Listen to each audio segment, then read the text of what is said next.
सबको जय मसीह की परमेश्वर के नाम की महिमा हो।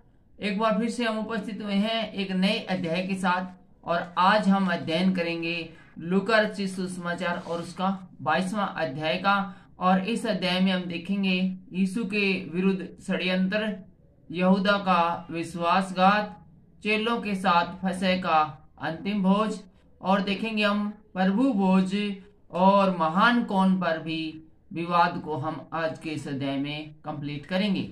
और साथ के साथ हम देखेंगे पतरस के इनकार की भविष्यवाणी, बटुआ, झोली और तलवार के बारे में भी हम पढ़ेंगे। और हम पढ़ेंगे जैतून के पहाड़ पर यीशु की प्रार्थना। साथ के साथ हम पढ़ते चलेंगे यीशु का धोखे से पकड़वाया जाना, पतरस का इनकार और यीशु का अपमान भी। और इस अध्याय के अंत में हम देखेंगे महासभा के सामने यीशु। तो इससे पहले कि आज के इतने लंबे और काफी बहुत ही अच्छे एक अध्याय में हम प्रवेश करने जाएं, और तो आज के इस लूका रचित सुसमाचार 22वें अध्याय के लिए आज के इन वचनों के लिए हमारे लिए प्रेयर करेंगे पास्टर शैमुअल कुट्टी की, जो कि अपनी सेवकाई करते हैं हरियाणा के हिसार शहर में। आइए पास्टर जी आज के वचनों के लिए प्रार्थना करें। सर्वशक्तिमान दयालु अनुग्रहकारी परमेश्वर, हम आपको धन्यवाद करते स्तुति करते सुंदर समय के लिए प्रभु जी। आपके चरणों पर बैठकर प्रार्थना करने के लिए प्रभु ने मौका दिया। हमारे भाई रमेश के लिए धन्यवाद करते प्रभु जी। परमेश्वर के वचन से सुनाने जा रहे प्रभु जी, उनके साथ रहना प्रभु जी। इस वचन का सेवा के द्वारा प्रभु जी सुनने वाला सब लोग आशीष पाने के लिए प्रभु मदद करे, सहायता करे प्रभु जी। इस मीडिया के द्वारा प्रभु जी आपके वचन लोगों के पास पहुंचाने के लिए प्रभु अपने भाई को प्रभु, अपने दास को प्रभु मदद करे, सहायता करे प्रभु जी। इस सेवा को प्रभु आपके हाथों में सौंपता प्रभु जी। आप जो चाहते प्रभु जी उनके द्वारा प्रभु आपके नाम की महिमा होने के लिए प्रभु मदद करे। प्रार्थना सुना इसलिए धन्यवाद करते हैं, यीशु मसीह का नाम से मांगते हैं, आमीन। थैंक यू पास्टर जी। तो आइए शुरू करते हैं। और जो पहली आयत है उसका शीर्षक है यीशु के विरुद्ध षड्यंत्र।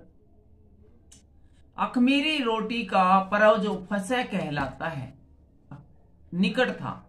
एक उस समय पर्व मनाया जाता था जिसको कि अखमीरी रोटी का पर्व था, जिसको कि फसह भी कहते थे। उसका जो टाइम है वो बिल्कुल नजदीक था, और प्रधान याजक और शास्त्री इस बात की खोज में थे कि उसको कैसे मार डाले, पर वे लोगों से डरते थे। जो प्रधान याजक और शास्त्री थे, ये जो फरीसी थे, ये यीशु मसीह से बहुत ही परेशान हो गए थे, बहुत ज्यादा परेशान हो गए थे, क्योंकि वो अपने आप को बहुत महान और बड़ा समझते थे और मानते थे कि परमेश्वर के वचनों का जो सुनाने का जो अधिकार है, कॉपीराइट है, वो उन्हीं के पास है। और ये कौन है? यीशु मसीह है, एक बढ़ई का बेटा, गली गली में जगह जगह फिरता है और लोगों को है वो एक अलग ही प्रकार की शिक्षा दे रहा है। और बड़ी बात यह कि वो शिक्षा लोगों को पसंद में आ रही है। और जब से यीशु मसीह है वो दुनिया में आया है, उनके देश में, उनके जिले में, उनके गांव में आया है, उन शास्त्री फरीसियों की तरफ लोगों ने ध्यान देना बंद कर दिया है, उनको नमस्कार करना बंद कर दिया है, उनकी इज्जत में कमी हो गई है। तो वो इस ताक में थे कि यीशु मसीह को किसी प्रकार से पकड़ के न मरवा डाले। लेकिन सबसे बड़ी प्रॉब्लम ये थी कि एक बड़ी भीड़ यीशु मसीह के साथ होती थी और उनको मौका नहीं मिल पाता था कि किस प्रकार से यीशु मसीह को पकड़े। तो यहाँ पर हम आगे हैं 3 नंबर आयत में, और यहाँ का शीर्षक है यहूदा का विश्वासघात। तब शैतान यहूदा में समाया, जो इसी कोरियोती कहलाता और 12 चेलों में गिना जाता था। उसने जाकर प्रधान याजकों और पहरुओं के सरदारों के साथ बातचीत की कि उसको किस प्रकार उसके पास पकड़वा कर लाए। तो यहाँ पर इन्होंने एक बंदे को हायर किया जिसका नाम यहूदा है। वो है अब प्रधान याजकों और शास्त्रियों के साथ एक मीटिंग करता है, और इस मीटिंग में इस बात के ऊपर चर्चा होती है कि किस प्रकार से वो उनकी हेल्प कर सकता है यीशु मसीह को पकड़वाने में। वे आनंदित हुए और उसे रुपए देने का वचन दिया। जब उसने कहा यहूदा ने कि मैं पकड़वा दूंगा जी, आप टेंशन क्यों लो, तो वो जो प्रधान याजक और शास्त्री बड़े ही आनंदित हुए और खुश हुए और पैक शैक लगाए। और उसने कहा तू यदि उसको पकड़ा देगा तो फिर टेंशन ना ले, हम तेरे को बहुत सारा पैसा देंगे। उसने मान लिया और अवसर ढूंढने लगा कि जब भीड़ न हो तो उसके हाथ पकड़वा दें। बोले ठीक है भाई, ये बड़ी डील है। इन्होंने एक डील कंप्लीट की। यहाँ पर ये फैसला किया गया कि यहूदा जो है वो यीशु मसीह को जब भीड़ कम होगी तो पकड़वा देगा, और शास्त्री और फरीसी और यहूदी इसके बदले में यहूदा को बहुत सारा रोकड़ा देंगे। और हम आ गए हैं 7वीं आयत में, और यहाँ का शीर्षक है चेलों के साथ फसह का अंतिम भोज। तब अख़मीरी रोटी के पर्व के दिन आया जिसमें फसह का मेमना बलि करना आवश्यक था। तो यहाँ पर अख़मीरी रोटी का पर्व भी आ गया है, और इसके अंदर है एक मेमने को जो है बलि करते थे, आवश्यक रूप से बलि करते थे, क्योंकि ऐसा मूसा की व्यवस्था में पीछे लिखा जा चुका था। यीशु ने पतरस और यूहन्ना को यह कहकर भेजा, जाकर हमारे खाने के लिए फसह तैयार करो। तो यीशु ने यहाँ से पतरस और यूहन्ना की ड्यूटी लगाई कि वो उनके खाने का इंतजाम करे, फसह खाने का इंतजाम करे। और उन्होंने उससे पूछा, तो इनने यीशु मसीह से पूछा, तू कहाँ चाहता है कि हम इसे तैयार करें? तो उसने उनसे कहा, यीशु ने उनसे कहा, देखो नगर में प्रवेश करते हुए मनुष्य जल का घड़ा उठाए हुए तुम्हें मिलेगा, और जिस घर में वह जाए तुम उसी के पीछे चले जाना। तो यीशु मसीह बता देता है कि तुम जिस नगर में, जिस गांव में जाओगे वहां पर एक घड़ा उठाए हुए आदमी मिलेगा, और जिस भी घर में वो व्यक्ति घड़ा लेकर जाए तुम उसी घर में हमारे फसह की खाने की तैयारी करना। और उस घर के स्वामी से तुम कहना, गुरु से कहता है कि वह पाहुआन का हलक कहाँ है जिसमें मैं अपने चेलों के साथ फंसे खाऊं। इस लाइन को दोबारा से पढ़ लेते हैं। आपको लगा होगा शायद मैंने अरबी भाषा में पढ़ दिया है। तो आगे यीशु मसीह कहते हैं कि उस घर के स्वामी से जो कि जल का घड़ा उठाए हुए जा रहा था, उसके घर पर पहुंचकर तुम उससे कहना कि गुरु अर्थात यीशु मसीह तुझसे कहता है कि वह पाहुनशाला कहाँ है, वो जगह कौन सी, वो कमरा कौन सा है जिसमें मैं अपने चेलों के साथ फसह खाऊं। तो यीशु मसीह ने पूछा, भाई वो कौन सी जगह पे हम वो जो फसह खाने की तैयारी करें, कौन सा कमरा है वो हमको दिखा दे। वह तुम्हें एक सजी सजाई बड़ी अटारी दिखा देगा। तो वो बंदा जो तुम जैसे ही उसको कहोगे वो तुम्हें बड़ी सा एक हॉल दिखा देगा, सजा सजाया, जो कि विशेष रूप से इसी काम के लिए तैयार किया गया है, वहीं तैयारी करना। और उन्होंने जाकर जैसा उसने उनसे कहा था वैसा ही पाया और फसह तैयार किया गया। तो यहाँ पर बहुत सारे चिन्ह और चमत्कार भी हम देखने को मिलते हैं। जहाँ पर यीशु मसीह को फसह का भोजन करना था, वहां पर तैयारियां है वो बहुत पहले से ही शुरू हो चुकी थी, जिसका कि पता तब चलता है जब वो चेले हैं वो पूछते हैं कि फसह का त्योहार कहाँ पर मनाना है। इसी प्रकार से जब हम प्रार्थना करते हैं और हमें कुछ लेना होता है या हम कुछ मांगते हैं और वो हमें मिल जाता है, तो हमारे को वो देने की तैयारियां बहुत पहले से ही शुरू कर दी जाती है, क्योंकि परमेश्वर सब जानता है। आपने देखा होगा कई टीवी की ऐड आती है, उसके अंदर लिखा होता है ऊपर वाला सब देख रहा है। तो ऊपर वाला अर्थात पिता परमेश्वर सब जानता है। और हम आ गए हैं लाइन नंबर 14 में, अर्थात 14वीं आयत में। और यहाँ पर हम देखेंगे प्रभु भोज के बारे में। जब घड़ी आ पहुंची तो वह प्रेरितों के साथ भोजन करने बैठा। एक निश्चित टाइम होता था, इसके पर्व मनाने का स्टार्टिंग होता था। जब वो निश्चित समय आया तो यीशु मसीह चेलों के साथ है वो भोजन करने के लिए बैठते हैं। और उसने उनसे कहा, मुझे बड़ी लालसा थी कि दुख भोगने से पहले यह फसह तुम्हारे साथ खाऊं। यीशु मसीह कहते थे कि मेरी बड़ी इच्छा थी कि मैं मारे जाने से पहले अर्थात सूली पे चढ़ाए जाने से पहले अपने चेलों के साथ है ये जो त्योहार है इसके अंदर मैं खाना खाऊं, क्योंकि मैं तुमसे कहता हूं कि जब तक वह परमेश्वर के राज्य में पूरा न हो ले तब तक मैं उसे फिर कभी नहीं खाऊंगा। और ये मेरे इस शारीरिक रूप में है, अंतिम भोज है। अब तो मैं जो दोबारा भोजन करूंगा विशेष रूप से अपने चेलों के साथ है, तो वो अब जब दुनिया का न्याय हो चुकेगा उसके बाद ही मैं करूंगा। तब उसने कटोरा लेकर धन्यवाद किया और कहा, इसको लो और आपस में बांट लो, क्योंकि मैं तुमसे कहता हूं कि जब तक परमेश्वर का राज्य न आए तब तक मैं दाख का रस अब से कभी न पीऊंगा। तो इस मसीह भी उनसे ये भी कहते हैं कि जो दाख का रस है वो आज के बाद जब तक का परमेश्वर का राज्य है मैं दोबारा कभी नहीं पीऊंगा। फिर उसने रोटी ली और धन्यवाद करके तोड़ी और उनको यह कहते हुए दिया, यह मेरी देह है जो तुम्हारे लिए दी जाती है। मेरे श्रवण के लिए यही किया करो। तो यहाँ पर प्रभु भोज का जो पूरा विवरण है वो हमें मिल जाता है। और चर्च के अंदर जब प्रभु भोज का समय आता है तो इन आयतों को हमेशा पढ़ा जाता है, और सब मसीही और जिन्होंने विशेष रूप से बपतिस्मा लिया है इन आयतों के बारे में बहुत अच्छी तरह से जानते हैं। इसी रीति से उसने भोजन के बाद कटोरा भी यह कहते हुए दिया, यह मेरा कटोरा मेरे लहू में जो तुम्हारे लिए बहाया जाता है नई वाचा है। अर्थात एक वादा है, एक प्रोमिस है तुम्हारे लिए। पर देखो मेरे पकड़वाने वाला मेरे साथ मेज पर है। और यहाँ पर हम पर्व तो मना रहे हैं, लेकिन मुझे पकड़वाने वाला है हमारा दोस्त बनकर, हमारा भाई बनकर हमारे साथ ही इसी मेज के ऊपर है। क्योंकि मनुष्य का पुत्र तो जैसा उसके लिए ठहराया गया है जाता ही है। इस वजह से कहते हैं मनुष्य के पुत्र को तो सूली पर चढ़ना ही है, क्योंकि उसके बारे में ऐसा ही लिखा है, पर हाय उस मनुष्य पर जिसके द्वारा वह पकड़ाया जाता है। लेकिन उस मनुष्य का पर हाय जिसके द्वारा वह पकड़वाया जाता है। ये अर्थात बहुत ही कलंकित बात है कि कोई उसको परमेश्वर के बेटों को पकड़वाता है। हालांकि वो तो पकड़वा ही जाएगा, क्योंकि वो इसीलिए इस दुनिया में आया है। तब वे आपस में पूछताछ करने लगे कि हम में से कौन है जो यह काम करेगा। आपस में चले कहने लगे कौन है भाई वो जो यीशु मसीह को पकड़वाएगा, गुरु जी को पकड़वाएगा। और आगे हम 24वीं आयत में आ चुके हैं, और यहाँ का जो शीर्षक है वो है महान कौन पर विवाद। उनमें यह वाद विवाद भी हुआ कि उनमें से कौन बड़ा समझा जाता है। तो आपस में कहने लगे वे अपन 12 चेले, हाँ, और 70 और भी हमने देखे थे चेले जिनको यीशु मसीह ने 35 जगह भेजा था। तो 12 और 7 यहाँ पर हम देखते हैं, 70 और 12 देखते हैं तो करीब करीब 82 चेलों का तो जिक्र ही है। ये आपस में कहने लगे कि हम में से बड़ा कौन है भाई, कौन बड़ा है।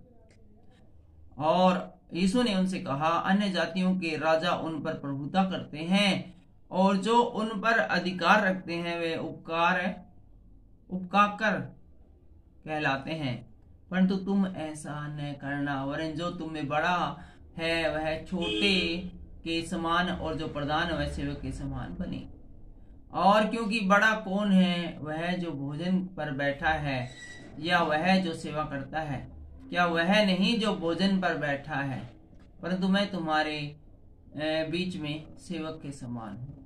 तो यीशु मसीह यहाँ पर अपना खुद का उदाहरण देते हैं कि देखो मैं परमेश्वर का पुत्र होते हुए भी कैसे हैं, वो एक निम्न स्तर का जीवन है तुम्हारे साथ है, स्थापित कर रहा हूँ, झोपड़ियों में रह रहा हूँ, पेड़ों के नीचे सो रहा हूँ, और बिल्कुल जो लो ग्रेड टाइप के आदमी हैं जिनको समाज समझता है उनके साथ मेरा खाना पीना होता है।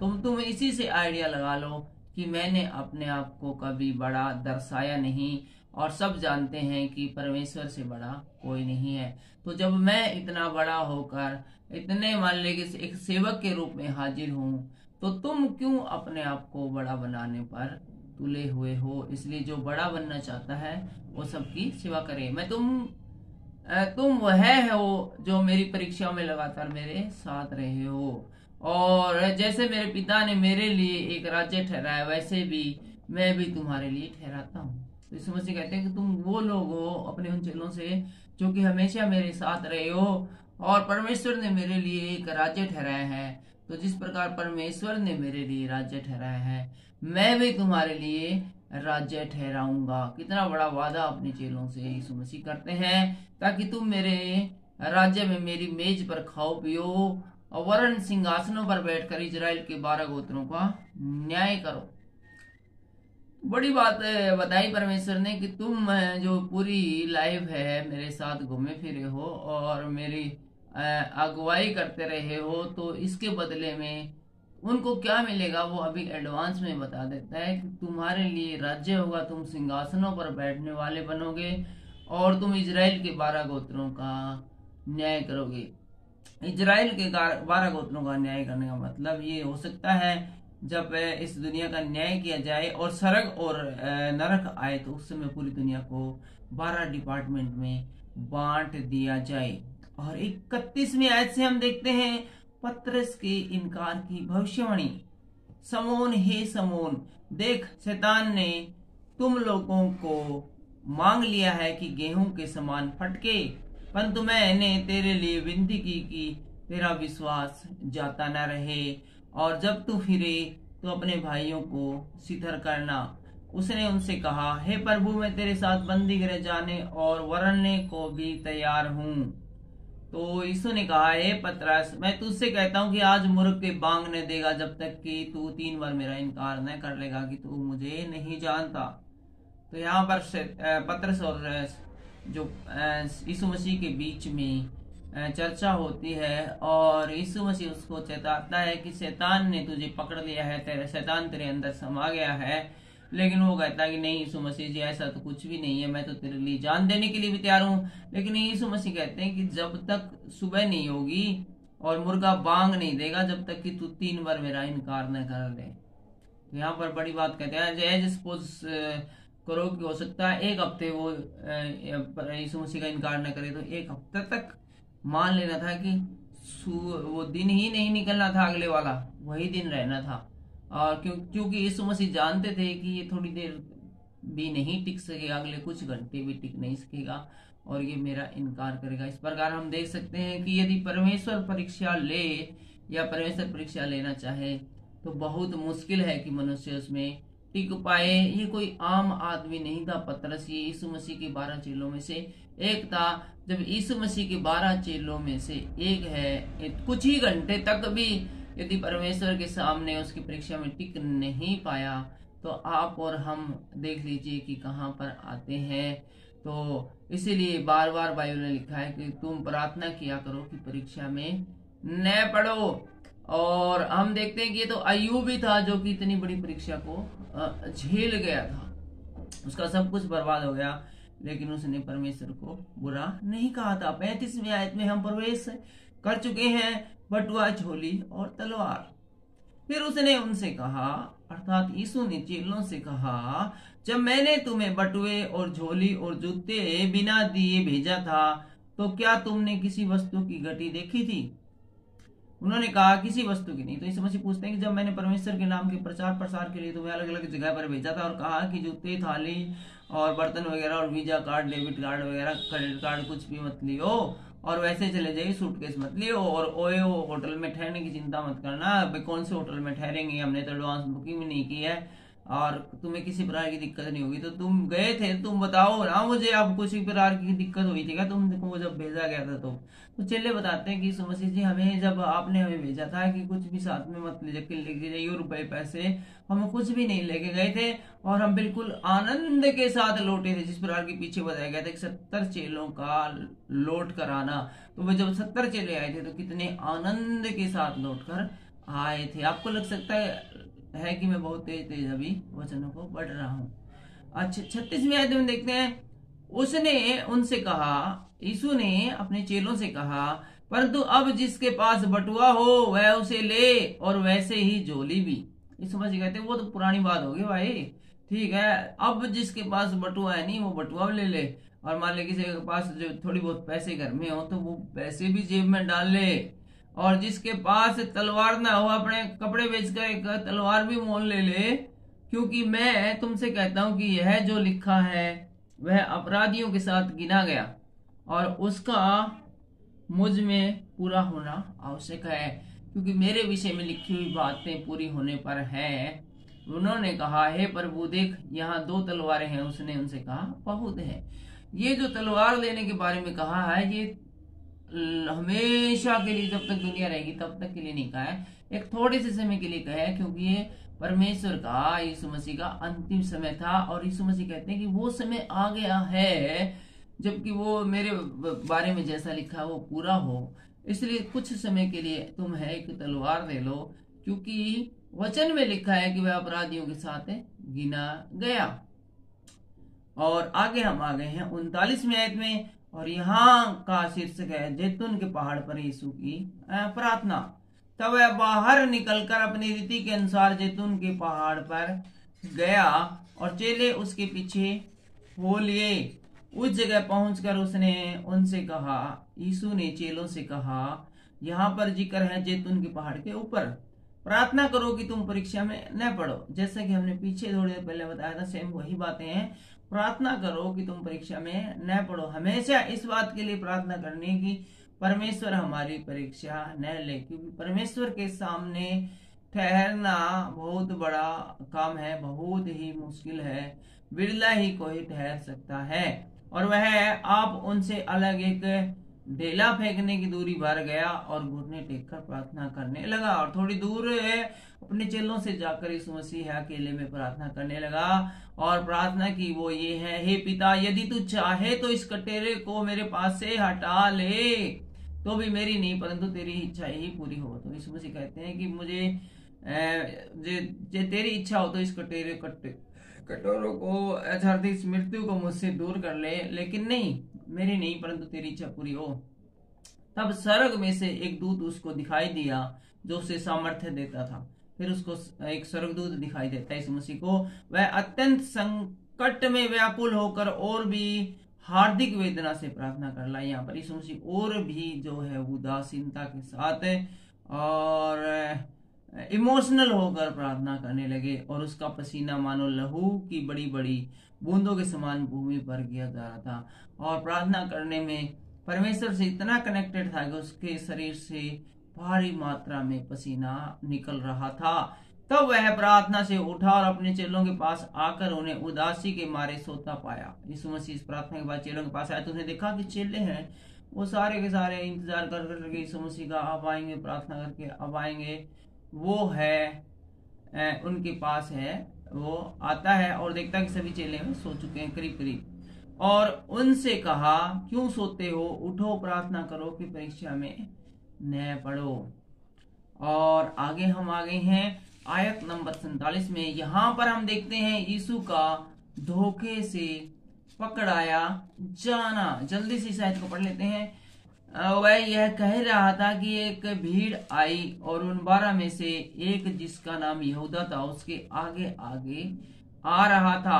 अब एक बड़ी भीड़ है वो इनके पास आती है और यहूदा नामक एक बंदा था, वो भीड़ में सबसे आगे आगे था, भीड़ का प्रधान बनने था। वह यीशु के पास आया कि उसका चूमा ले। वो यीशु मसीह को चूमना चाहता था। इनका एक कोड वर्ड था कि जैसे मैं यीशु मसीह को चूमूंगा तुम समझ जाना कि यही यीशु मसीह है, और उसी घड़ी और मौका भी सही है पकड़ने का, तुम चक देना फटते हुए यीशु मसीह को पकड़ लेना। 48वें आयत में लिखा है, यीशु ने उनसे कहा, हे यहूदा, क्या तू चुम्मा लेकर मनुष्य के पुत्र को पकड़वाना चाहता है? तो यीशु मसीह बोला रहा है, यहूदा की बात है, तू मेरा चुम्मा लेके मैंने पकड़ाना चाहोगे? उसके साथियों ने जब देखा कि क्या होने वाला है तो कहा, हे प्रभु, क्या हम तलवार चलाएं? ठीक है, तो उसके चेलों ने देखा कि यीशु मसीह इसको ये बात क्यों कहे, भाई तू मुझे पकड़ाना चाहता है। जो काम ये करने वाला था उसको यीशु मसीह ने एडवांस में बता दिया, इसका मतलब कुछ गड़बड़ है। तो चेले बोले, हे प्रभु, क्या हम तलवार चलाएं? क्या होने वाला है? 50वीं आयत में लिख दिया, और यीशु ने उनमें से एक ने महायाजक के दास पर तलवार चलाकर उसका दाहिना कान उड़ा दिया। और इतना ही नहीं बल्कि चेलों ने तुरंत एक्शन लिया। उन्होंने सोचा कुछ खतरा है, शायद भारी खतरा है। यीशु मसीह ने इतनी बड़ी बात की तो उन्होंने जो महायाजक था उसके एक बंदे का तलवार चलाकर कान उड़ा दिया। इस पर यीशु ने कहा, अब बस करो। यीशु ने कहा, भाई नहीं नहीं नहीं, तलवार नहीं चलानी, अब बस करो। और उनका कान छूकर उसे अच्छा किया और तुरंत उसका कान छूकर उसको ठीक भी कर दिया। एक बड़ी बात है, अपने दुश्मन का कान जो उसके चेलों ने काट लिया था जल्दबाजी में, उसको तुरंत है वो हाथ लगाकर ठीक किया। और ये बात याद रखने योग्य है। ये बात तो सभी याद रखते हैं कि यीशु मसीह के चेलों ने एक बंदे का जो अपने सामने थे उसका कान उड़ा दिया था, लेकिन ये बात कोई याद नहीं रखता कि यीशु मसीह ने जो है उस कान को फिर वैसा ही ठीक कर दिया था। 52वीं आयत में लिखा है, तब यीशु ने प्रधान याजकों और मंदिर के पहरुओं के सरदारों और पुरनियों से जो उस पर चढ़ आए थे कहा, क्या तुम मुझे डाकू जानकर तलवारें और लाठियां लिए हुए निकले हो? सारे लट्ठे, डंडी, हाथी, तलवार, चक्कू, छुरे, जितने हथियार थे सब की सब, ये जो भीड़ इस समय थी, ये जो नजारा था इसके अंदर, सब हथियार लिए हुए थे। और यीशु मसीह ने कहा कि क्या तुम डाकियों के समान मुझे तलवार और लाठी और भाले, ये तीर कमान लेके पकड़ने आए हो? जब मैं मंदिर में हर दिन तुम्हारे साथ था तो तुमने मुझ पर हाथ न डाला। बोले, मैं कोई नई दुनिया तो उधर गया हूँ, मंदिर में तारा सित्ती नहीं घूमा फिरा करता था, हमने उपदेश दिया करता, जितो तुमने कुछ नहीं करया भाई है, जितो हे यीशु मन भी ठीक कर दे, मेरा भी इलाज कर दे। अरे तुम जमा लठ लेके आएगी, की बात है? पर यह तुम्हारी घड़ी है और अंधकार का अधिकार है। यीशु मसीह बोले कोई बात नहीं भाई, तुम्हारा टाइम है और ये टाइम है ठहराया गया है, इसलिए कोई बात नहीं है। और 54वीं आयत में हम आ पहुंचे हैं और यहाँ का शीर्षक है पतरस का इनकार। चलिए आइए जल्दी से हम पतरस के इनकार की भविष्यवाणी को है वो देख लेते हैं। ये हम माइक यूज करते हैं, बोया का माइक है, किसी काम का भी नहीं है, आवाज आती नहीं आप तक, हमें बड़ी मुश्किल होती है इस साउंड रिकॉर्डिंग में। तो चलिए शुरू करते हैं। पतरस का इनकार। और 54वीं आयत में लिखा है, फिर वे उसे पकड़कर ले चले, फिर अर्थात यीशु मसीह को पकड़कर वो ले चले और महायाजक के घर में लाए। यीशु मसीह को पकड़कर ले चले।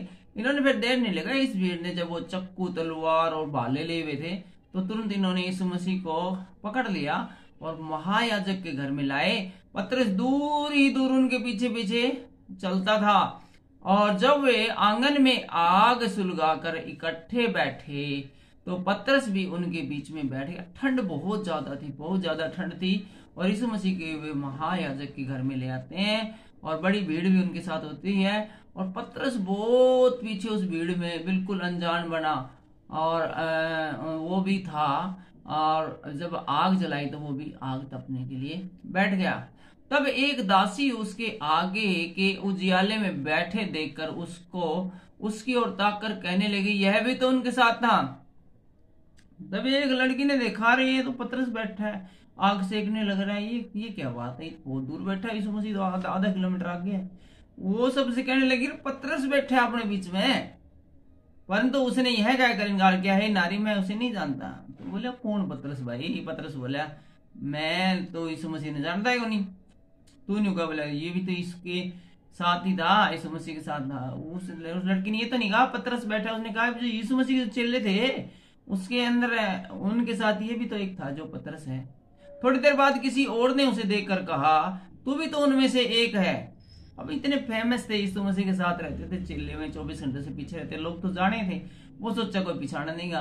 फिर एक थोड़ी देर बाद से और एक बंदा बोला भाई ये भी तो उनमें से एक था। पतरस ने कहा, हे मनुष्य मैं नहीं हूँ। आदमी मतलब ये बैम हो रहा था, मैं कौन ही वो, मैं कौन ही जानता कौन यीशु मसीह। कोई घंटे भर के बाद एक और मनुष्य दृढ़ता से कहने लगा, निश्चय यह भी तो उनके साथ था क्योंकि यह गलीली है। एक और आदमी बोला, अरे ये तो वही है जो यीशु मसीह के 12 चेलों थे उनमें से एक है, जो 12 जमा खास निजी बंदे थे यीशु मसीह के, और ये गलीली रहा, इसकी आवाज बताने लग रही, इसका पहरावा बताने लग रहा। पतरस ने कहा, हे मनुष्य मैं नहीं जानता कि तू क्या कहता है। तो लड़की कहने लगा, मेरे समझ को नहीं आती, कौन गलीली, कैसा गलीली, मैं जानता है कौन यीशु मसीह है। वह यह कह रहा था कि तुरंत मुर्ग ने बांगनी दी और यीशु मसीह ने तीसरी बार ये बताया कि मैं यीशु मसीह को नहीं जानता और तुरंत मुर्गे ने बांग दी। तब प्रभु ने घूमकर पतरस की ओर देखा और पतरस को प्रभु की यह बात याद आई जो उसने कहा थी। यीशु मसीह ने भी दूर से पतरस की तरफ देखा और पतरस ने यीशु मसीह के देखा। जब मुर्ग ने बांग दी तो तुरंत पतरस को वो बात याद आई जो यीशु मसीह ने पहले कह दी थी कि आज मुर्ग के बांग देने से पहले तू 3 बार मेरा इनकार करेगा। और वह बाहर निकलकर फूट फूट कर रोया। तो यहाँ पर देखते हैं कि पतरस की भी जब परीक्षा ली गई तो उसमें फैल हो गया। इसीलिए बार बार कहते हैं कि जब प्रार्थना करो तो एक लाइन जरूर बोलो कि हे प्रभु हमें परीक्षा में ना ला परंतु बुराई से बचा। और आगे हम आ गए हैं 63वीं आयत में है, यहाँ पर है यीशु का अपमान। जो मनुष्य यीशु को पकड़े हुए थे वे उसे ठट्ठों में उड़ाकर पीटने लगे। यीशु मसीह ने जिन लोगों को पकड़ लिया था वो उसे ठट्ठों में उड़ाकर उसे पीटने लगे थे, उसका मजाक उड़ाने लगे थे और साथ साथ उसको मार भी रहे थे। और उसकी आंखें ढांक कर उससे पूछा, भविष्यवाणी करके बता कि तुझे किसने मारा। बचपन में जब आप छोटे बच्चे थे तो आपने खेल जरूर खेला हुआ, किसी अपने दोस्त पे तौलिया लटका कर या भाई बहनों के ऊपर जब इकट्ठे होते थे तौलिया लटका कर उसको थप्पड़ मारते थे और कहते थे कि बता किसने मारा। तो इसी प्रकार इन्होंने भी यीशु के साथ है मजाक करने लगे और उसको बोरियां और चदरें उड़ा उड़ा कर उसको मारते और कहते थे कि बता किसने मारा, तू तो परमेश्वर का बेटा है, तेरे को तो सब दिखता है, ये तेरे को क्या दिक्कत देंगी जो चदर डाल रखी, बता कौन से ने मारा में से। और इस प्रकार से वे यीशु का मजाक उड़ाने लगे और उन्होंने बहुत सी और भी निंदा की बातें उनके विरोध में कही। इसके अलावा पता नहीं कितने उनके अंदर कई दिन का गुस्सा भरा पड़ा था, वो सारा गुस्सा है यीशु के सामने उनको उंडेल दिया और बहुत बुरी बुरी बातें यीशु मसीह से कही। और इस समय हम आ गए हैं इस अध्याय के अंतिम पड़ाव में। हम पढ़ रहे हैं लूका रचित सुसमाचार उसका 22वां अध्याय और आ गए हैं 66वीं आयत में। और यहाँ का शीर्षक है महासभा के सामने यीशु। जब दिन हुआ तो लोगों के पुरनिये और प्रधान याजक और शास्त्री इकट्ठे हुए और उसे अपनी महासभा में लाकर पूछा, यदि तू मसीह है तो हमसे कह दे। तो बस जब दिन निकले आए तो फिर वो जो उसको महासभा के जो मेन है उनके सामने ले आके बोले कि ऐसा है भाई तू यीशु मसीह तो हमसे कह दे। तो उसने उनसे कहा, यदि मैं तुमसे कहूं तो विश्वास न करोगे और यदि पूछूं तो उत्तर न दोगे। यीशु मसीह बोले मैं कह भी दूंगा तो तुम विश्वास थोड़े करोगे और पूछो तो तुम उत्तर नहीं दोगे। परंतु अब से मनुष्य का पुत्र सर्वशक्तिमान परमेश्वर की दाहिनी ओर बैठा रहेगा। इस पर सब ने कहा तो क्या तू परमेश्वर का पुत्र है? तो उसने उनसे कहा, तुम आप ही कहते हो क्योंकि मैं हूँ। यीशु मसीह यहाँ पर कहते हैं कि तुम आप ही कहते हो मैं हूँ। जब मैं कहता हूँ कि अब से तुम परमेश्वर की दाहिनी ओर मुझे बैठा देखोगे तो इसका क्या मतलब होता है? इसका मतलब है मैं परमेश्वर का पुत्र हूँ। 71वीं आयत में हम देखते हैं, तब उन्होंने कहा, अब हमें गवाही की क्या आवश्यकता है, क्योंकि हमने आप ही उसके मुंह से सुन लिया है कि ये परमेश्वर का पुत्र हैगा। और आज के तो अध्याय में सिर्फ इतना ही, लेकिन अगले अध्याय में हम देखेंगे पिलातुस के सामने यीशु, हेरोदेस के सामने यीशु, पिलातुस द्वारा यीशु की मृत्यु दंड और यीशु का क्रूस पे चढ़ाया जाना।